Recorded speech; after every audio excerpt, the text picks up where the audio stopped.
Hello friend, स्वागत है आप सभी का अपनी यूट्यूब चैनल आद्या स्टडी एकेडमी में। मैं आशा करती हूँ आप सभी बहुत अच्छे होंगे और अपनी तैयारी बहुत अच्छी तरीके से कर रहे होंगे। आज की हमारी क्लास साइंस की प्रैक्टिस सेट की 20वीं क्लास है। इसके पहले की जितनी भी प्रैक्टिस सेट की क्लासेस हैं, मॉक टेस्ट की क्लासेस हैं, इनकी एक प्लेलिस्ट बनाई गई है जहाँ पर सारी क्लासेस सीक्वेंस वाइज डली हैं। अगर आपने साइंस की बिल्कुल भी तैयारी नहीं की है तो एक बार प्लेलिस्ट में जाके ये सारी क्लासेस एक एक करके कंप्लीट जरूर कर लीजिएगा, क्योंकि इन क्लासेस में हमने बहुत सारे महत्वपूर्ण प्रश्नों की प्रैक्टिस की है, चाहे वो प्रीवियस ईयर क्वेश्चन हो, नए प्रश्न हो। साथ ही हमने कथन और कारण वाले प्रश्न, जो लेंथी प्रश्न होते हैं, उनकी भी हमने यहाँ पे अच्छे से डिटेल में प्रैक्टिस की है। और हर एक प्रश्न को हमने इतने अच्छे से पढ़ा है, इतना डिटेल में, इतना कंटेंट लेते हुए पढ़ा है कि अगर आप एक टॉपिक पढ़ते हैं, एक प्रश्न पढ़ते हैं, तो एक प्रश्न से आपके एक टॉपिक का पूरा कंटेंट, पूरा कॉन्सेप्ट वहां से क्लियर हो जाएगा। हमने ऐसे यहाँ पे प्रैक्टिस ही की है कि अगर आप एक प्रश्न पढ़ रहे हैं तो उसके आसपास से जितने भी प्रश्न बन सकते हैं, अगर आपके एग्जाम में पूछे जाते हैं तो आप उसको इजीली अटेम्प्ट कर पाएँ। तो एक बार आप प्लेलिस्ट में जाके सारी क्लासेस कंप्लीट जरूर कर लीजिएगा और एग्जाम तक ये फॉलो भी करिएगा, क्योंकि एक बार ये प्रैक्टिस सेट से आप जुड़ गए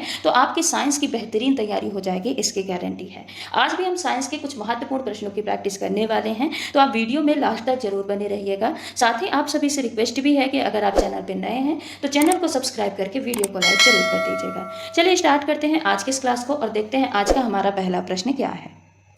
आज का पहला प्रश्न है कि खाद्य पदार्थ में उपस्थित प्रोटीन के परीक्षण के पद हैं।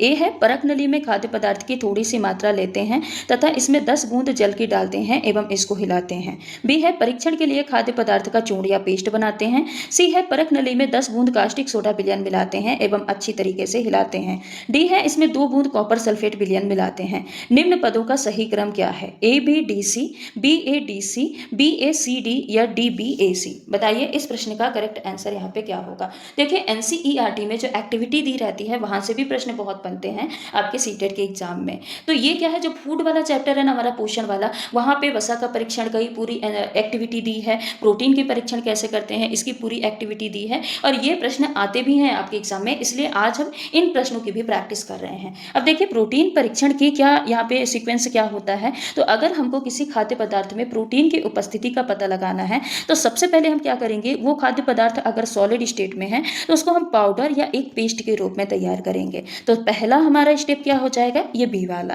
फिर दूसरा है, हम जो पाउडर या पेस्ट तैयार किए हैं उसको परख नली में डालेंगे और उसमें 10 बूंद हम पानी को डालते हैं, फिर इसको हिलाते हैं। ये हमारा दूसरा स्टेप हो जाएगा। फिर तीसरा क्या हो जाएगा कि उसमें 2 बूंद क्या करेंगे, कॉपर सल्फेट डालेंगे। क्या करेंगे, 2 बूंद कॉपर सल्फेट डालेंगे और अंत में 10 बूंद यहाँ पे कास्टिक सोडा डालेंगे और कास्टिक सोडा डालने के बाद हिलाएंगे। तो जो प्रोटीन परीक्षण यानी जिसमें प्रोटीन खाद्य पदार्थ में उपस्थित होगा वो खाद्य पदार्थ बैगनी रंग में कन्वर्ट हो जाएगा। बैगनी रंग हमको बताता है कि हाँ इस खाद्य पदार्थ में प्रोटीन की उपस्थिति है। तो इसके सीक्वेंस क्या होगा, पहले बी हो जाएगा, फिर ए हो जाएगा, फिर डी हो जाएगा, फिर सी हो जाएगा। और ये कहाँ पे दिया है, B A D C, option number second में दिया है। अगला प्रश्न है, निम्न कथनों को पढ़िए। गैसें द्रव एवं ठोस में समान रूप से घुलनशील होती हैं। गैसें जो विलायक में आयन बनाती हैं उस विलायक में घुलनशील होती हैं। गैसें जो आसानी से द्रवित हो जाती हैं, आसानी से द्रवित न होने वाली गैसों की अपेक्षा आसानी से जल में घुलनशील होती हैं। निम्न में से कौन सा कथन सही है, ए और बी, बी और सी, केवल ए और या फिर ये सभी। बताइए इस प्रश्न का करेक्ट आंसर यहाँ पे क्या हो जाएगा। तो देखिए जो गैसें द्रव एवं ठोस में समान रूप से घुलनशील है, ये स्टेटमेंट जो दिया है ये पूरी तरीके से गलत है, क्योंकि गैस ठोस में और द्रव में ठोस में और द्रव में समान रूप से घुलनशील नहीं होती हैं। सामान्यतः घुलनशील होती हैं। अगर ये स्टेटमेंट दिया होता तब तो सही होता, लेकिन समान रूप से घुलनशील दिया है, ये इसलिए ये स्टेटमेंट बिल्कुल गलत है। अब दूसरा दिया है, गैसें जो विलायक में आयन बनाती हैं उस विलायक में घुलनशील होती हैं। अब देखिए एनसीईआरटी के अकॉर्डिंग ये बोला गया है कि गैसें पानी या फिर किसी विलायक में अगर वो क्या कर रही हैं, आयन बना रही हैं, घुलकर आयन बना रही हैं, जैसे कि HCl हाइड्रोक्लोरिक एसिड, ये पानी में मिलकर H+ और क्लोरीन माइनस आयन देता है। तो आयन बना रही है, आयन में बदल जा रही हैं, मतलब ये अत्यधिक घुलनशील होती हैं। तो बी क्या हो जाएगा, करेक्ट। यहाँ पे सी क्या दिया है कि गैसें जो आसानी से लिक्विड स्टेट में आ जाती हैं और वे गैसें जो आसानी से लिक्विड स्टेट में नहीं आती हैं तो इनकी अपेक्षा ये आसानी से जल में घुलनशील होती हैं, जो कि बिल्कुल सही है। जो सामान्यतः जो गैसें होती हैं ना, जो आसानी से लिक्विफाई हो जाती हैं, यानी द्रवित स्टेट में आ जाती हैं, इसमें क्या हो जाएगा, कार्बन डाइऑक्साइड और अमोनिया। अब इनके अपेक्षा जो गैसें द्रवित अवस्था में आसानी से नहीं आती, जैसे कि नाइट्रोजन और ऑक्सीजन। तो इनके कंपैरिजन में, इनके तुलना में ये आसानी से जल में घुलनशील होती हैं। तो यहाँ पे सी भी क्या हो जाएगा, करेक्ट। तो इस प्रश्न का करेक्ट आंसर बी और सी हो जाएगा। और बी और सी किस ऑप्शन में दिया है, ऑप्शन नंबर सेकंड में दिया है। अगला प्रश्न है, नीचे दिए गए कथनों को पढ़िए और सही विकल्प का चयन कीजिए। अभिकथन है, समुद्र के किनारे जैसे कम ऊंचाई वाले स्थान पर पानी आसानी से उबलता है। तर्क दिया है, कम ऊंचाई वाले स्थानों पर वायुमंडलीय दाब कम होता है। कूट यहाँ पे दिया है, ए और आर दोनों सही हैं, आर ए की सही व्याख्या करता है। ए और आर दोनों सही हैं, आर ए की सही व्याख्या नहीं करता। ए सही है परंतु आर सही नहीं है, ए और आर दोनों सही नहीं है। बताइए इस प्रश्न का यहाँ पे करेक्ट आंसर क्या होगा। तो देखिए क्या दिया है, अभिकथन ये दिया है कि समुद्र के किनारे जो कम ऊंचाई वाले स्थान होते हैं, यहाँ पे पानी आसानी से उबलता है। तो बिल्कुल नहीं, ये क्या है, गलत है। क्योंकि जो कम ऊंचाई वाले क्षेत्र होते हैं, इसको हमने वायुमंडलीय परत बना के समझा था कि जो कम ऊंचाई वाले क्षेत्र होते हैं वहां पे ऊपर, उसके ऊपर वायुमंडलीय परत सबसे ज्यादा होती है। अब वायुमंडलीय परत ज्यादा होती है तो वायुमंडलीय दाब होगा भी ज्यादा। जितनी ज्यादा परतें होंगी ऊपर, उतना ज्यादा दाब होगा। जब दाब अधिक होता है, दाब अधिक होने से पानी अधिक तापमान पे उबलता है। क्या होता है, पानी अधिक तापमान पे यानी देर से उबलता है। यानी जैसे आप समुद्री एरिया की बात करें या समुद्र के किनारे की बात करें, यानी लैंड एरिया की हम बात कर रहे हैं। अब समुद्र के किनारे लैंड एरिया में पानी कितने में उबलता है, 100 डिग्री सेल्सियस में उबलता है। वहीं पे अगर आप ऊंचाई पे चले जाइए तो 70 डिग्री सेल्सियस या 60 डिग्री सेल्सियस पर ही पानी उबल जाएगा, क्योंकि वहां पे दाब लगता है कम। दाब कम लगता है तो पानी कम तापमान पे ही ऊंचाई के अकॉर्डिंग उबलने लगता है। तो अभिकथन तो गलत है। अब तर्क क्या दिया है कि कम ऊंचाई वाले स्थानों पर वायुमंडलीय दाब कम होता है। नहीं, आप पहाड़ों पे चले जाइए, जो वहां पे वायुमंडलीय दाब कम होगा, क्योंकि एटमॉस्फेरिक प्रेशर क्या होती है, कम लगती है। यानी जो वायुमंडलीय परतें होती हैं वो कम होती हैं। लेकिन अगर आप नीचे हैं, समुद्री एरिया में हैं, समुद्र के नीचे हैं, तब वायुमंडलीय दाब और अधिक लगेगा। और अगर आप लैंड एरिया में हैं तो वहां पे भी वायुमंडलीय दाब ज्यादा लगता है ऊंचाई के कंपैरिजन में। तो कम ऊंचाई वाले स्थानों में वायुमंडलीय दाब ज्यादा लगता है, कम नहीं लगता। इसलिए तर्क भी गलत है, यानी अभिकथन भी गलत है और तर्क यानी ए और आर दोनों गलत है। और ये किस ऑप्शन में दिया है, ऑप्शन नंबर 4 में दिया है। अगला प्रश्न है, निम्नलिखित में से कौन सी प्रक्रियाएं क्षण चुंबक की चुंबकीय विशेषता को नष्ट करती हैं। दो टुकड़ों में काटना, तापन, पीटना या सील करना। कूट दिया है ए, बी और सी, ए और डी, केवल ए या बी और सी। बताइए इस प्रश्न का करेक्ट आंसर क्या होगा। ये बोला है कि कौन सी प्रक्रिया है जो चुंबक की चुंबकीय विशेषता जो होती है, ये चुंबकत्व होता है, उसको नष्ट कर देती हैं। तो देखिए, अगर आप चुंबक को 2 टुकड़े में तोड़ते हैं, इतना बड़ा चुंबक है, अगर आप इसको 2 टुकड़े में तोड़ते हैं तो हर एक टुकड़ा एक इंडिविजुअल चुंबक की भांति व्यवहार करने लग जाएगा। यानी इसका चुंबकत्व तो नहीं नष्ट होता। इसको आप कितने भी छोटे छोटे टुकड़े में तोड़ दीजिए, बस ये क्या हो जाएगा, ये नॉर्थ और साउथ पोल, 2 पोल बना के एक इंडिविजुअल चुंबक की तरह व्यवहार करने लग जाएगा। तो ये तो होगा नहीं। दूसरा है तापन। हाँ, गर्म करने से, अगर आप चुंबक को गर्म करते हैं तो उसकी जो चुंबकीय शक्ति होती है वो क्या होती है, नष्ट हो जाती है। तो ये सही है। पीटने से भी चुंबकीय शक्ति नष्ट हो जाती है, क्योंकि अगर आप बार बार चुंबक को पीटते हैं तो चुंबक की जो डोमेन व्यवस्था होती है ना, वो बिगड़ जाती है। उसकी वजह से उसकी चुंबकीय विशेषता जो होती है वो नष्ट हो जाती हैं। सील करने से कभी भी चुंबकत्व नष्ट नहीं होता। तो इस प्रश्न का करेक्ट आंसर बी और सी हो जाएगा, जो कि ऑप्शन नंबर 4 में दिया है। अगला प्रश्न है, मानव मस्तिष्क में बुद्धिमत्ता, स्मृति, इच्छा शक्ति, सचेतना, संवेदनाओं, ऐच्छिक गतियों, वाणी तथा चिंतन का केंद्र है। अनुमस्तिष्क, पश्च मस्तिष्क, सेरिब्रम या फिर डायाफ्राम। तो देखिए, जितनी भी चीजें दी हैं यहाँ पे मस्तिष्क यानी ब्रेन से संबंधित दी है। तो ऑप्शन में जो डायाफ्राम है ये श्वसन तंत्र से संबंधित है। किससे संबंधित है, श्वसन तंत्र से संबंधित है। तो सबसे पहले आप डायाफ्राम को काटिए। फिर आते हैं अनुमस्तिष्क। जो अनुमस्तिष्क होता है ये क्या करता है, शरीर का संतुलन बनाने का काम करता है। और संतुलन के साथ साथ मांसपेशियों को जो तालमेल होती है ना, यानी कोऑर्डिनेशन बनाने का काम करता है। कौन, अनुमस्तिष्क। पश्च मस्तिष्क क्या करता है, जितनी भी श्वसन संबंधी गतिविधियां होती हैं, हार्ट बीट यानी हृदय की जो गतिविधियां होती हैं, उसके अलावा हार्ट बीट के अलावा ब्लड प्रेशर यानी रक्तचाप को, जैसी जितनी भी ये अनक्षय क्रियाएं होती है ना, उसको कंट्रोल करने का काम कौन करता है, पश्च मस्तिष्क करता है। क्यों, क्योंकि पश्च मस्तिष्क एक छोटा भाग नहीं, एक बड़ा भाग होता है। और इसमें क्या आते हैं, पोन्स वेरुलाई भी आते हैं, और मेडुला ऑब्लांगेटा भी इसी के अंतर्गत आता है, पश्च मस्तिष्क के अंदर। और हमको पता है कि मेडुला ऑब्लांगेटा में सारी अनैच्छिक क्रियाओं को कंट्रोल किया जाता है। बाकी जो सेरिब्रम है, ये सेरिब्रम जितनी भी ये बुद्धिमत्ता, स्मृति, इच्छा शक्ति, सचेतना, ठीक है, संवेदनाओं, ऐच्छिक गतियां, वाणी, चिंतन, इन सब का केंद्र कौन होता है, सेरिब्रम होता है। तो इस प्रश्न का करेक्ट आंसर ऑप्शन नंबर 3 हो जाएगा। अगला प्रश्न है, दिन के समय पृथ्वी समुद्र के पानी की अपेक्षा बहुत जल्दी गर्म हो जाता है क्योंकि पृथ्वी का घनत्व जल की अपेक्षा अधिक होता है। समुद्र में रहने वाले जलीय जंतुओं के कारण जल की विशिष्ट ऊष्माधारिता बहुत अधिक होती है। यह जल हाइड्रोजन और ऑक्सीजन से बना होता है। बताइए इस प्रश्न का करेक्ट आंसर क्या होगा। ये बोला है कि दिन के समय पृथ्वी जल्दी गर्म हो जाती है समुद्र के पानी की अपेक्षा। तो देखिए ये जो कारण होता है ना, देखिए जो सूर्य से एनर्जी मिलती है यानी सूर्य से जो ऊष्मा मिलती है वो समान मात्रा में मिलती है, समुद्र के पानी को भी और पृथ्वी को भी। फिर भी पृथ्वी जल्दी गर्म हो जाता है और पानी देर से गर्म होता है क्योंकि जो भूमि है ना, पृथ्वी की जो विशिष्ट ऊष्मा होती है, विशिष्ट ऊष्मा क्या होती है यहाँ पे कम, विशिष्ट ऊष्मा पृथ्वी की क्या होती है, कम होती है। यहाँ पे मैं लिख देती हूँ विशिष्ट ऊष्मा पृथ्वी की कम होती है। अब विशिष्ट ऊष्मा कम होने की वजह से उसका तापमान जल्दी बढ़ जाता है। जबकि पानी की विशिष्ट ऊष्मा होती है अधिक, क्या होती है, विशिष्ट ऊष्मा यहाँ पे पानी की होती है अधिक। अब विशिष्ट ऊष्मा अधिक होने की वजह से पानी देर से गर्म होता है, लेकिन धीरे धीरे भले ही गर्म होता है, ये देर से ठंडा भी होगा। जितना देर से गर्म होगा इसकी विशिष्ट ऊष्मा अधिक होती है तो ये देर से क्या हो जाएगा, ठंडा भी होगा, जल्दी ठंडा भी नहीं होगा। ठीक है, तो यहाँ पे दिया है कि पृथ्वी का घनत्व जल की अपेक्षा अधिक होता है। तो घनत्व गर्म या ठंडा करने से रिलेटेड नहीं होता है। जलीय जीव ये तो ठंडा गर्म करने से संबंधित ही नहीं है। जल की विशिष्ट ऊष्मा धारिता बहुत अधिक होती है, इसके वजह से पृथ्वी समुद्र के पानी के अपेक्षा बहुत जल्दी गर्म हो जाती है। ठीक है, जल हाइड्रोजन और ऑक्सीजन से बना है। ये बताता है कि जल किन तत्वों से मिलकर बना है। ये गर्म और ठंडा होने के क्रिया को नहीं बताता। तो इस प्रश्न का करेक्ट आंसर क्या हो जाएगा, ऑप्शन नंबर 3 हो जाएगा। अगला प्रश्न है, मानव पोषण में पोषक तत्वों की आवश्यकता, भोजन ग्रहण करने की विधि और शरीर में इसका उपयोग विभिन्न चरणों में होता है। यह सीटेड सितंबर 2015 का प्रश्न है।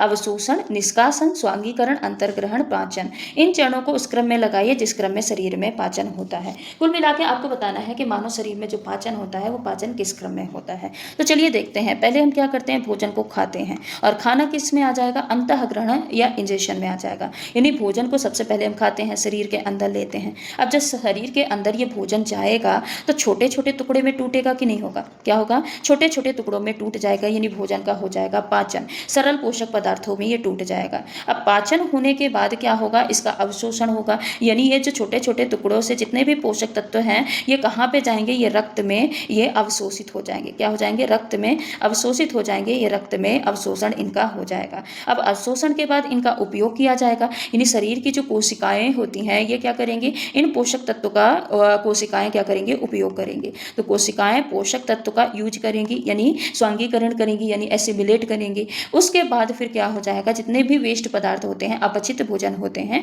उनको क्या किया जाएगा, शरीर से बाहर, क्या किया जाएगा, शरीर से बाहर किया जाएगा। तो सबसे पहले क्या होगा, भोजन का अंतःग्रहण, यानी ये किस में आ जाएगा, पहले नंबर पे खाते हैं उसको अंतःग्रहण। फिर क्या होगा, छोटे छोटे टुकड़ों में पाचन। फिर पाचन के बाद क्या होगा, अवशोषण। अवशोषण किस में आएगा, तीसरे में। फिर अवशोषण के बाद क्या होगा, उसका स्वांगीकरण यानी यूज होगा। फिर उसके बाद जाके होगा निष्कासन, यानी ये किस में आएगा, पांचवें में। यानी पहले क्या आएगा, फोर्थ आएगा, फिर आएगा फिफ्थ, फिर फर्स्ट, फिर थर्ड, फिर सेकंड, फिर फर्स्ट, फिर थर्ड और फिर क्या आएगा, सेकंड, जो कि ऑप्शन नंबर 4 में दिया है। तो इस प्रश्न का करेक्ट आंसर ऑप्शन नंबर 4 हो जाएगा। अगला प्रश्न है, निम्न खाने योग्य पादपों पर ध्यान दें, केला, बैगन, भिंडी, कद्दू। निम्न में से वह पादप का युग्म चुनिए जिसके 2 या 2 से अधिक भाग खाने योग्य हों। सी तथा डी, बी तथा सी, ए तथा डी, ए तथा बी। बताइए इस प्रश्न का करेक्ट आंसर क्या होगा। ये बोला है कि उन पादपों के युग्म को चुनना है जिनके की 2 या 2 से अधिक भाग हम खाने के यूज में लेते हैं। तो यहाँ पे देखिए जो बैगन आप देखिए, बैगन का सिर्फ और सिर्फ फल खाया जाता है, बाकी कुछ नहीं खाया जाता। कद्दू जो होता है, कद्दू की बहुत सारी चीज़ें हम खाते हैं। कद्दू का जो फल होता है यानी जो खुद का कद्दू होता है उसकी सब्जी हम बना के खाते हैं। साथ ही कद्दू के फूलों की पकौड़ी बनाई जाती है, ठीक है, बेसन में लपेट के उसको तल के हम पकौड़ी बनाते हैं। उसके अलावा जो कोमल पत्तियां होती हैं कद्दू की कोमल पत्तियां और पत्ती के अलावा जो कद्दू का फूल होता है इसका मिला के क्या बनाया जाता है, साग बनाया जाता है। तो कद्दू के एक से ज़्यादा भाग उपयोग होते हैं। भिंडी का सिर्फ और सिर्फ जो भिंडी होती है यानी फल होते हैं, केवल और केवल फल खाया जाता है। लेकिन केले का फल तो खाया जाता है, फल के साथ साथ इसका फूल यानी केले का जो मोचा होता है उसको भी खाते हैं और तने का जो आंतरिक भाग होता है उसको भी खाते हैं। तो कुल मिला के केला और कद्दू ऐसे पादप हैं जिनके हम एक से ज़्यादा 2 या 2 से अधिक भाग हम खाने के लिए यूज कर सकते हैं। तो इस प्रश्न का करेक्ट आंसर क्या होगा, 3 ए और डी होगा। 3 ए और डी यहाँ पे हो जाएगा। अगला प्रश्न है, निम्नलिखित में से कौन सा युग्म एसिड बेस इंडिकेटर यानी अम्ल क्षार संकेतक के रूप में उपयोग में लाया जा सकता है? लाल बंद गोभी का पत्ता और हल्दी, नमक और हल्दी, केले की पत्तियां और बंद गोभी की पत्तियां, नींबू का रस और हल्दी। बताइए इस प्रश्न का करेक्ट आंसर क्या होगा? तो यहाँ से देखिए, नींबू का रस क्या होता है? अम्ल होता है, ये खुद अम्ल होता है, लेकिन ये इंडिकेटर के रूप में या संकेतक के रूप में उपयोग नहीं लाया जाता। ठीक है। दूसरा है केले की पत्तियां और बंद गोभी की पत्तियां। बंद गोभी की पत्तियां तो मान सकते हैं, लेकिन केले की पत्तियां इंडिकेटर के रूप में उपयोग नहीं लाई जाती। यहाँ पे नमक उदासीन होता है, इसका भी उपयोग इंडिकेटर के रूप में, अम्ल क्षार संकेतक के रूप में नहीं करते। तो ये 3 ऑप्शन तो कट गए, तो बचा क्या? लाल बंद गोभी का पत्ता और हल्दी। तो जो हल्दी होता है यह अम्ल के साथ तो कोई क्रिया नहीं करता, सेम पीला का पीला ही बना रहता है, लेकिन अगर इसको हम क्षार के संपर्क में लाते हैं तो ये लाल या फिर भूरे रंग में कन्वर्ट हो जाता है। लाल भूरे रंग में, ये जंग वाला जो रंग होता है ना, उस रंग में कन्वर्ट हो जाता है। वहीं पे अगर हम बात करें लाल, ये जो बंद पत्ता गोभी होती है, लाल बंद पत्ता गोभी जो होती है, अगर इसको हम अम्ल के संपर्क में लाते हैं तो ये लाल या फिर गुलाबी हो जाएगी, लाल या फिर गुलाबी रंग की रहेगी।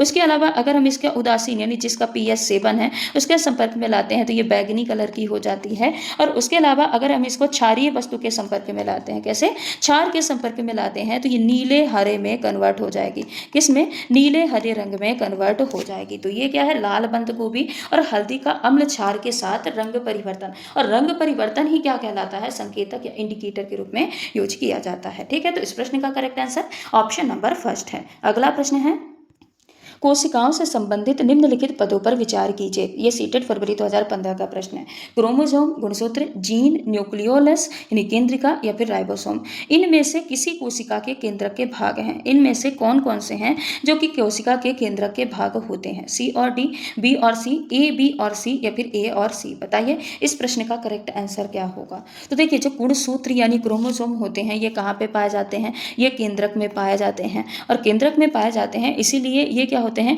इनमें आनुवांशिक पदार्थ यानी डीएनए होता है। गुणसूत्र में क्या होता है? डीएनए होता है, जो कि आनुवांशिक पदार्थ होता है, एक पीढ़ी से दूसरी पीढ़ी में ट्रांसफर होता है। जो जीन होता है, जीन क्या होता है? ये डीएनए का ही एक भाग है। जैसे डीएनए है ना, डीएनए का जो एक सेगमेंट है वही क्या कहलाता है? जीन कहलाता है। और ये भी गुणसूत्रों पर स्थित होते हैं, इसीलिए ये किसका भाग होता है? ये भी केंद्रक का भाग होता है। केंद्रिका भी केंद्रक के अंदर की संरचना होती है, अंदर का ही स्ट्रक्चर होता है। ये क्या करता है? मेनली आर यानी rRNA तथा राइबोसोम के निर्माण में क्या करता है? हेल्प करता है। राइबोसोम के निर्माण में हेल्प करता है। बाकी जो राइबोसोम होता है, राइबोसोम केंद्रक का भाग नहीं होता, ये अलग से सेल ऑर्गेनल्स होता है जो कि कोशिका द्रव्य में पाया जाता है। और कुछ राइबोसोम में जो होता है इंडोप्लाज्मिक रेटिकुलम में होता है, यानी ये जो होता है ये एंडोप्लाज्मिक रेटिकुलम में ही कण के रूप में पाया जाता है। ठीक है। तो इस प्रश्न का करेक्ट आंसर क्या होगा? केंद्रक का भाग कौन कौन सा है? ए भी है, बी भी है, सी है। तो इस प्रश्न का correct answer option number third हो जाएगा। अगला प्रश्न है, यदि सूर्य से पौधे को उपलब्ध होने वाली ऊर्जा 20,000 जूल हो तो खाद्य श्रृंखला पौधा, हिरण, शेर में शेर को कितनी उपलब्ध ऊर्जा होगी, यानी शेर को कितनी ऊर्जा मिलेगी? 2 जूल, 200 जूल, 2000 या फिर 20,000? बताइए इस प्रश्न का करेक्ट आंसर क्या होगा? तो देखिए, सूर्य से पौधे को कितनी ऊर्जा मिली? तो सूर्य से मिली पौधे को जो ऊर्जा वो क्या है? 20,000। कितनी है? 20,000। अब एक चीज पता है कि सूर्य से आने वाले जो प्रकाश की कुल ऊर्जा होती है, इसका केवल और केवल 1% भाग ही जो पौधे होते हैं, 1% भाग ही प्रकाश संश्लेषण द्वारा इसको खाद्य ऊर्जा में बदल पाते हैं। तो इसका 1% क्या हो जाएगा? इसका 1% हो जाएगा 200। इसका 1% क्या हो जाएगा? 200। आप ऐसे मल्टीप्लाई करके भी निकाल सकते हैं, 1/100 करके। मैं डायरेक्ट यहाँ पे निकालते चल रही। तो इसका 1% क्या हो जाएगा? 200 जूल। यानी पौधे के पास कितनी आई? 200 जूल। अब चलेगा 10% का नियम, जो 10% एनर्जी अगले लेवल में क्या होती है? ट्रांसफर होती है। अब 200 का 10% यानी कितना हो जाएगा? 20 जूल। तो 20 जूल जो एनर्जी है ये किसके पास आएगी? हिरण के पास। फिर इसका 10%, अब 20 का 10% कितना हो जाएगा? 2 जूल। तो 2 जूल जो एनर्जी है, 2 जूल किसके पास आएगी? शेर के पास। यहाँ पे यही पूछा है कि शेर के पास कितनी ऊर्जा उपलब्ध होगी, तो इस प्रश्न का correct answer option number first हो जाएगा। अगर आपको ऐसे निकालना नहीं आता डायरेक्ट ऐसे, तो आप यहाँ पे ऐसे मल्टीप्लाई करके भी निकाल सकते हैं कि फिर 200 का 10/100 कर दीजिए, फिर 20 का आप 10/100 कर दीजिए। ऐसे करके आप क्या करिए? निकाल सकते हैं। ठीक है, ऐसे करके आप यहाँ पे निकाल सकते हैं। ठीक, बाकी इस प्रश्न का correct answer option number first हो जाएगा। अगला प्रश्न है, कक्षा हाँ, क्लिनिकल थर्मामीटर पढ़ने का सही तरीका बताते समय नेहा बरती जाने वाली निम्नलिखित आवश्यक सावधानियों का उल्लेख करती है। कौन सी सावधानी सही नहीं है? बताइए इस प्रश्न का करेक्ट आंसर क्या होगा कि कक्षा 8 को क्लिनिकल थर्मामीटर पढ़ने का एक सही तरीका बताते समय नेहा क्या करती है, कुछ आवश्यक सावधानियों का उल्लेख करती है। अब इनमें से कौन से जो स्टेटमेंट दी हैं, इनमें से कौन सी सही सावधानी नहीं है? थर्मामीटर को प्रयोग से पहले और बाद में गर्म पानी से धोना चाहिए। थर्मामीटर को पढ़ते समय उसे बल्ब की तरफ से नहीं पकड़ना चाहिए। थर्मामीटर का प्रयोग करने से पहले यह सुनिश्चित कर लें कि उसका मरकरी स्तर 35 डिग्री सेल्सियस से कम है। थर्मामीटर के मरकरी स्तर को दृष्टि रेखा के स्तर में लाकर पठन करना चाहिए। बताइए इस प्रश्न का करेक्ट आंसर यहाँ पे क्या होगा? यहाँ पे सावधानी कौन सी नहीं है ये पूछा है और ये सीटेट जुलाई 2013 में पूछा गया प्रश्न है। ठीक है, तो यहाँ पे देखिए थर्मामीटर को पढ़ते समय उसे बल्ब की तरफ से नहीं पकड़ना चाहिए, तो ये बिल्कुल सावधानी है। थर्मामीटर को जब पढ़िए तो उसको बल्ब की तरफ से नहीं पकड़ना चाहिए, क्योंकि जो बल्ब होता है ना, ये क्या करता है, टेम्परेचर को रीड करता है। अब जब टेम्परेचर को रीड करता है तो ये मानव के हाथ के टेम्परेचर को, ये सामान्य टेम्परेचर तो होता है मानव शरीर का 37 डिग्री सेल्सियस, लेकिन ये क्या करेगा, जो आपका हाथ का तापमान है उसको रिकॉर्ड करने का काम करने लग जाएगा। इसीलिए हमको बल्ब की तरफ से नहीं पकड़ना चाहिए। थर्मामीटर का प्रयोग करने से पहले यह सुनिश्चित कर लें कि उसका मरकरी स्तर 35 डिग्री सेल्सियस से शुरू हो। अब देखिए जो थर्मामीटर होता है ना, उसके जो मरकरी का टेम्परेचर होता है, यानी जो पैमाना होता है, उसका 35 डिग्री सेल्सियस से शुरू होता है। तो अगर इससे कम टेम्परेचर है तभी आप उसमें टेम्परेचर मेजरमेंट करें, क्योंकि जो हमारा ह्यूमन बॉडी है उसका ऑलरेडी टेम्परेचर 37 डिग्री सेल्सियस होता है। तो अगर इससे कम में है पैमाना, तब आपको मेजरमेंट करना स्टार्ट करना चाहिए। तो ये भी एक सावधानी है। यहाँ पे तीसरा है, यानी चौथा ऑप्शन है, थर्मामीटर के मरकरी स्तर को दृष्टि रेखा के स्तर में लाकर पठन करें। हाँ, ऐसा भी करना चाहिए ताकि पढ़ने संबंधी कोई भी गलती ना हो, लेकिन ये कोई सावधानी नहीं है और यहाँ पे नहीं ही पूछा गया है। इसलिए इस प्रश्न का correct answer option number first होगा कि थर्मामीटर को प्रयोग से पहले और बाद में गर्म पानी से धोना चाहिए। कभी भी नहीं, गर्म पानी से कभी भी नहीं धोना चाहिए। उबलते या बहुत गर्म पानी से अगर हम थर्मामीटर को धुलेंगे तो गर्म पानी के संपर्क में आने से थर्मामीटर के अंदर जो मरकरी भरी रहती है, Hg भरी रहती है, ये बहुत तेजी से फैलेगा और जिससे थर्मामीटर का जो बल्ब होता है वो क्या होता है, टूट सकता है। तो इस प्रश्न का correct answer option number first हो जाएगा कि ये क्या है, एक सावधानी नहीं है। अगला प्रश्न है, मेथेन, एथेन, प्रोपेन और ब्यूटेन गैस का उनके बढ़ते हुए क्वथनांक का सही क्रम। ब्यूटेन, प्रोपेन, एथेन, मेथेन, यहाँ पे ये होगा ethane, methane, propane, butane, methane, ethane, propane, butane या मेथेन, एथेन, ब्यूटेन, प्रोपेन। बताइए इस प्रश्न का यहाँ पे करेक्ट आंसर क्या होगा? इस प्रश्न का यहाँ पे करेक्ट आंसर क्या होगा? तो यहाँ पे ये दिया है कि क्वथनांक का सही क्रम आपको लिखाना है। क्या करना है? क्वथनांक का बढ़ते हुए, यानी पहले सबसे कम, फिर उससे बड़ा, फिर उससे बड़ा, फिर उससे बड़ा। तो देखिए इन सभी में कार्बन की संख्या बढ़ने पर जो आणविक द्रव्यमान होता है, आणविक द्रव्यमान बढ़ जाता है। जैसे कि CH4, फिर C2H6, ये क्या हो जाएगा, मेथेन, ये हो जाएगा एथेन, ये क्या हो जाएगा, प्रोपेन, फिर C4H10, ये क्या हो जाएगा, ब्यूटेन। अब यहाँ पे कार्बन की संख्या बढ़ रही, तो कार्बन की संख्या बढ़ने से जो उनका आणविक द्रव्यमान होता है वो बढ़ जाता है और जो अंतर आणविक आकर्षण बल होता है वो भी बढ़ जाता है। इसलिए इनका बॉइलिंग पॉइंट भी बढ़ता चलता है। जैसे कि मीथेन, देखिए मीथेन का बॉइलिंग पॉइंट लगभग क्वथनांक कितना होता है, -162 डिग्री सेल्सियस होता है। एथेन का कितना होता है, -89 डिग्री सेल्सियस होता है। प्रोपेन का कितना होता है, -42 डिग्री सेल्सियस होता है। वहीं पे ब्यूटेन का कितना होता है, -0.5 डिग्री सेल्सियस होता है। यानी सबसे बढ़ते हुए क्रम में लिखना है तो सबसे कम जो बॉइलिंग पॉइंट है ये किसका होगा, मेथेन का होगा। सबसे ज़्यादा किसका होगा, ब्यूटेन का होगा। और ये क्रम कहाँ पे दिया है, मेथेन, एथेन, प्रोपेन, ब्यूटेन, ये दिया है ऑप्शन नंबर थर्ड में। तो यहाँ पे ऑप्शन नंबर थर्ड इस प्रश्न का करेक्ट आंसर हो जाएगा। अगला प्रश्न है, मृदा में पोषक तत्व समृद्धि अथवा पुनः पूर्ति करने के लिए कार्यान्वित किए जाने वाले क्रियाकलाप हैं। फसल चक्रण, गहरी जुताई, खाद डालना। फसल चक्रण, खाद डालना व उर्वरक डालना। खाद डालना, उर्वरक डालना, सिंचाई करना। खाद डालना, फसल चक्रण, सिंचाई करना। बताइए इस प्रश्न का करेक्ट आंसर क्या होगा? यहाँ पे सिंपल सा ये पूछा है कि अगर मृदा में पोषक तत्वों की वृद्धि करनी है, तो पोषक तत्व की वृद्धि या फिर पुनः पूर्ति करनी है तो हमको कौन कौन सी प्रक्रियाएं जो हैं वो करनी होगी। तो देखिए मृदा में अगर पोषक तत्व की वृद्धि करनी है तो सबसे पहले आपको क्रॉप रोटेशन प्रक्रिया को अपनाना पड़ेगा। क्रॉप रोटेशन क्या होता है, जैसे एक लैंड एरिया है, एक कोई फील्ड है, खेत है, आप उसमें सेम ही फसल उगाए जा रहे हैं। अब सेम फसल उगाए जा रहे हैं तो उनके पोषक तत्व भी सेम होंगे, तो वो फसलें क्या करेंगी, हर बार वही पोषक तत्व को कंज्यूम करती जाएंगे। तो वही पोषक तत्व अगर यूज होते जाएंगे तो क्या होगा, उन पोषक तत्वों की कमी हो जाएगी। और कुछ दिन बाद, जैसे आप धान की ही खेती लगा रहे हैं तो धान हर बार लगाते जाएंगे तो कुछ दिन बाद वहाँ पे धान उगना बंद हो जाएगी। क्यों? क्योंकि उस पोषक तत्व की वहाँ पे कमी हो गई है। तो उसके लिए आपको क्रॉप रोटेशन करना चाहिए, यानी अलग अलग फसल चक्र लगानी चाहिए, कभी धान फिर गेहूँ फिर दलहनी पौधे, आप ऐसे करके वहाँ पे फसल उगा सकते हैं। जैसे कि दलहनी फसलें ये क्या करती हैं, नाइट्रोजन को बढ़ाने में मदद करती हैं, नाइट्रोजन की पूर्ति वहाँ पे करती हैं। तो एक तो आपको क्रॉप रोटेशन यानी फसल चक्र करना है, जो कि पोषक तत्वों को संतुलित करने का काम करता है। दूसरा, खाद भी डालना जरूरी है, खाद डालना भी पोषक तत्व बढ़ाता है, और उर्वरक खाद या फिर उर्वरक आप डालते हैं तो ये भी पोषक तत्वों की पूर्ति करता है। तो इस प्रश्न का करेक्ट आंसर क्या हो जाएगा, ऑप्शन नंबर सेकंड हो जाएगा।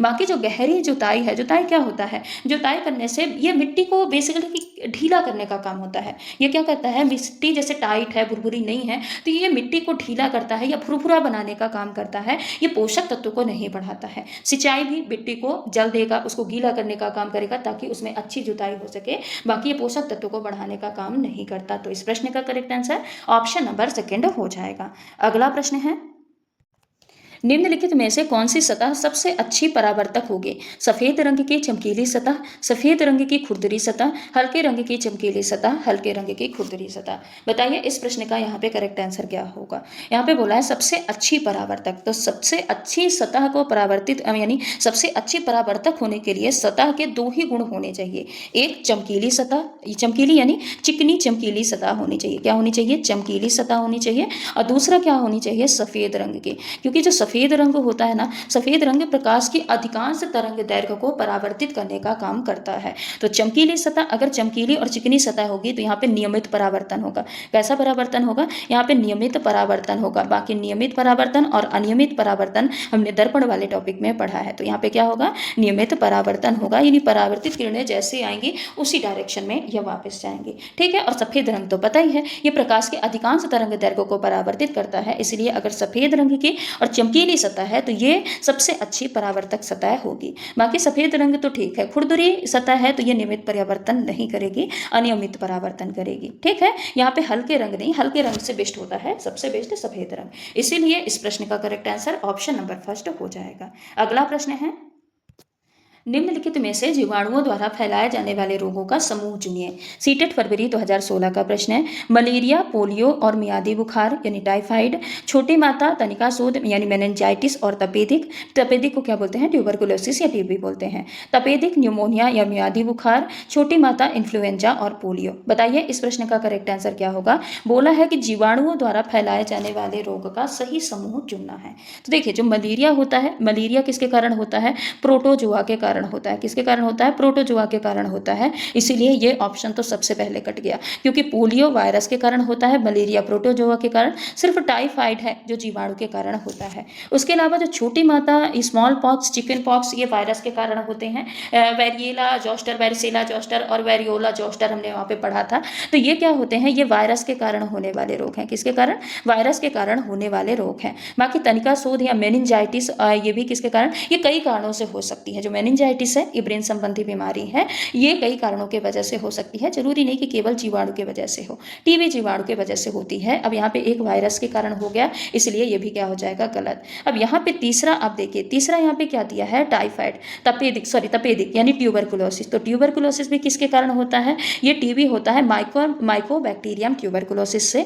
निमोनिया, ये भी स्ट्रेप्टोकोकस न्यूमोनी एक जीवाणु होता है, ये भी जीवाणु के कारण होता है। मियादी बुखार यानी टाइफाइड जो होता है, ये भी साल्मोनेला टाइफी से होता है। तो ये तीनों जो हैं ये जीवाणु के कारण होने वाले रोग हैं, इसीलिए इस प्रश्न का correct answer option number third होगा। यहाँ पे छोटी माता ये वायरस के कारण होता है। ठीक है, अगला प्रश्न है, निम्न में से कौन सा कथन सही है। अंतःग्रहण की गई वायु में कार्बन डाइऑक्साइड नहीं होती, अंतःग्रहण एवं निष्कासित वायु की गई वायु में ऑक्सीजन होती है, निष्कासित की गई वायु में ऑक्सीजन नहीं होती है, और निष्कासित की गई वायु में कार्बन डाइऑक्साइड नहीं होती है। बताइए इस प्रश्न का करेक्ट आंसर क्या होगा। यहाँ पे पूछा है कि कौन सा कथन सही है, तो यहाँ पे देखिए अंतःग्रहण की गई वायु में कार्बन डाइऑक्साइड नहीं होती, ऐसा नहीं कहते, क्योंकि ऐसा क्या है, देखिए हमारे वायुमंडल में जितनी भी गैसें है ना, जब हम अंतःग्रहण करेंगे तो ये हमारी बॉडी के अंदर जाएंगी, जिसमें ऑक्सीजन जो होता है ये कितना 21% जाता है, और जो कार्बन डाइऑक्साइड जिसकी बात की गई है ये 0.04% जाता है। ठीक है, नाइट्रोजन कितना 78% जाता है। ठीक है, नाइट्रोजन 78% होता है, नाइट्रोजन 78% जाता है। तो अंतःग्रहण की गई वायु में कार्बन डाइऑक्साइड नहीं होती, ये तो गलत है। अंतःग्रहण एवं निष्कासित की गई वायु में ऑक्सीजन होती है, हाँ ये बिल्कुल सही है। हम ऑक्सीजन 21% लेते हैं, लेकिन हम जब छोड़ते हैं तो लगभग 16%, एनसीईआरटी में लिखा है कि 16% ऑक्सीजन क्या होती है, निष्कासित की की जाती है, बाकी ऑक्सीजन का यूज कर लिया जाता है। उसके अलावा हम कार्बन डाइऑक्साइड 0.04% लेते हैं, लेकिन जब कार्बन डाइऑक्साइड छोड़ते हैं तो कितने परसेंट होती है? 4% कार्बन डाइऑक्साइड छोड़ी जाती है। नाइट्रोजन 78 की 78 वापस आ जाती है। तो चाहे हम अंतः ग्रहण करें चाहे निष्कासित करें, वहाँ पे वायु में ऑक्सीजन होती है। तो इस प्रश्न का correct answer option number second हो जाएगा। बाकी निष्कासित की गई वायु में ऑक्सीजन नहीं होती, ये भी गलत है। निष्कासित की गई वायु में कार्बन डाइऑक्साइड नहीं होती, ये भी गलत है। तो इस प्रश्न का correct answer option number second हो जाएगा। अगला प्रश्न है, नीचे दिया गया कौन सा कथन सही है? सभी अधातुएं गैस होती हैं, सभी अधातुएं अतन्य यानी तन्य नहीं होती हैं, सभी धातुएं ठोस होती हैं या सभी धातुएं कठोर होती हैं। बताइए इस प्रश्न का करेक्ट आंसर क्या होगा? यहाँ पे बोला गया है कि कौन सी जो कथन है वो सही है। तो सभी अधातुएं गैस होती हैं, क्या होती हैं? ऐसा नहीं है। सभी अधातुएं गैस, ठोस और द्रव तीनों अवस्था में हो सकती हैं, यानी सॉलिड, लिक्विड और गैस तीनों अवस्था में हो सकती हैं, सिर्फ और सिर्फ गैस नहीं होती। जैसे सॉलिड स्टेट में क्या आता है? इसमें कार्बन आ जाएगा, सल्फर आ जाएगा, फास्फोरस आ जाएगा। लिक्विड स्टेट में क्या आ जाएगा? लिक्विड स्टेट में आ जाएगा ब्रोमीन। क्या आ जाएगा? ब्रोमीन आ जाएगा। और गैसियस स्टेट में ऑक्सीजन और नाइट्रोजन आते हैं। तो जो अधातुएं होती हैं ये तीनों अवस्थाओं में पाई जाती हैं। सभी अधातुएं अतन्य होती हैं यानी तन्य नहीं होती, ये बिल्कुल सही है। जो अधातुएं होती हैं इनमें तन्यता का गुण नहीं पाया जाता। तन्यता मतलब कि खींच के तार के रूप में बदलना, पतले तार के रूप में बदलना क्या कहलाता है? तन्यता का गुण कहलाता है, जो कि धातुओं का गुण है, अधातुओं का गुण नहीं है। धातुओं में तन्यता, आघातवर्धनीयता का गुण पाया जाता है, जबकि अधातुओं में नहीं पाया जाता।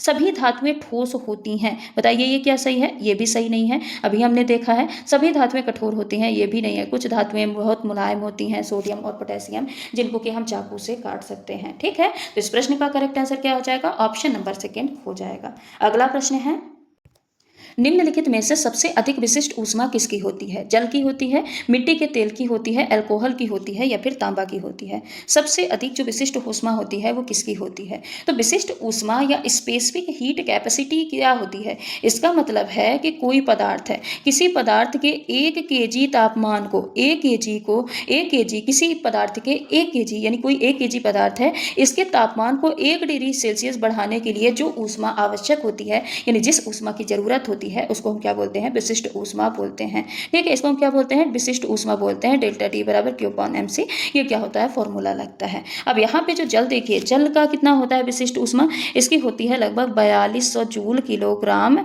Degree Celsius. कितनी होती है? 4200 जूल प्रति किलोग्राम डिग्री सेल्सियस। ये जल की, ये किसकी होती है? जल की विशिष्ट ऊष्मा। मिट्टी के तेल की कितनी होती है? इसकी लगभग 2100 जूल प्रति किलोग्राम डिग्री सेल्सियस होती है। अल्कोहल की 2400 जूल प्रति किलोग्राम डिग्री सेल्सियस के बराबर होती है। और तांबा की कितनी होती है? 390 जूल प्रति किलोग्राम डिग्री सेल्सियस के लगभग बराबर होती है। तो यहाँ पे देखिए इन सभी में सबसे अधिक विशिष्ट ऊष्मा किसकी है? जल की है। तो इस प्रश्न का correct answer option number first जल हो जाएगा। अगला प्रश्न है, टिंचर आयोडीन है, आयोडीन का ग्लिसरॉल में, आयोडीन का अल्कोहल में, आयोडीन का ईथर में या उपरोक्त में से कोई नहीं? बताइए इस प्रश्न का करेक्ट आंसर क्या होगा? टिंचर आयोडीन किसका मिश्रण होता है? तो जो टिंचर आयोडीन होता है ये आयोडीन का अल्कोहल में मिक्सचर होता है। क्या होता है? आयोडीन को जब हम अल्कोहल में विलयन बनाते हैं, आयोडीन और अल्कोहल का जो विलयन बनाते हैं उसी को हम क्या बोलते हैं? टिंचर आयोडीन बोलते हैं। तो इस प्रश्न का करेक्ट आंसर क्या हो जाएगा? Option number second. आप इसको एक शॉर्ट फॉर्म में याद कर सकते हैं कि अल्कोहल में घुला हुआ पदार्थ। टिंचर मतलब क्या होता है? टिंचर में मतलब होता है कि अल्कोहल में घुला हुआ पदार्थ। अब टिंचर आयोडीन यहाँ पे लिखा है, यानी अल्कोहल में घुला हुआ आयोडीन क्या कहलाएगा? टिंचर आयोडीन कहलाएगा। तो इस प्रश्न का correct answer option number second हो जाएगा। तो ये रहे आज के कुछ हमारे महत्वपूर्ण प्रश्न। ये प्रश्न बहुत ही महत्वपूर्ण है और इनसे ज्यादा महत्वपूर्ण है जो हम इनके कॉन्सेप्ट क्लियर करते हुए चल रहे हैं, यानी जो हम एक्स्ट्रा फैक्ट पढ़ रहे हैं। एक्स्ट्रा फैक्ट को आपको अच्छे से ध्यान रखना है। कोशिश करिए कि आप शॉर्ट फॉर्म में अपने एक कॉपी में नोट्स के रूप में लिखते जाइए जितनी भी चीज़ें बताई जा रही हैं, क्योंकि जरूरी नहीं कि ये प्रश्न उठ के आपके एग्जाम में आए, लेकिन हाँ इन प्रश्नों के साथ जो बताया जा रहा है वो आपके एग्जाम में जरूर पूछा जाएगा, इसकी गारंटी है। इसीलिए हर एक चीज़ को आप ध्यान से पढ़िए, समझिए, समझने पर फोकस करिए। कोई चीज़ रटिए नहीं, कभी भी क्वेश्चन को रट के नहीं जाना है कि हमने ये क्वेश्चन पढ़ा है हम इसको अच्छे से रट लेते हैं ना। क्वेश्चन कभी भी नहीं रटना है, बल्कि आपको कॉन्सेप्ट रटना है, कॉन्सेप्ट समझना है। और अगर आपकी समझ गहरी हो जाएगी, समझ लेते हैं आप अच्छे से किसी भी टॉपिक को, किसी भी प्रश्न को, तो फिर अब वो प्रश्न कैसे भी आए, कितना भी घुमा फिरा के, लैंग्वेज बदल के, ऑप्शन बदल के, कैसे भी वो प्रश्न आपके एग्जाम में पूछा जाता है तो आप उसको आसानी से सॉल्व कर पाएंगे। इसके लिए आपको समझना जरूरी है। तो चलिए आज की इस क्लास को हम यहीं पे समाप्त करते हैं, मिलते हैं अगली क्लास में। तब तक के लिए अगर आप चैनल पे नए हैं तो चैनल को सब्सक्राइब करके, वीडियो को लाइक करके, बेल आइकन को भी हिट कर दीजिएगा ताकि कोई भी अपडेट हो तो उसका नोटिफिकेशन आप तक सबसे पहले पहुंच पाए। धन्यवाद।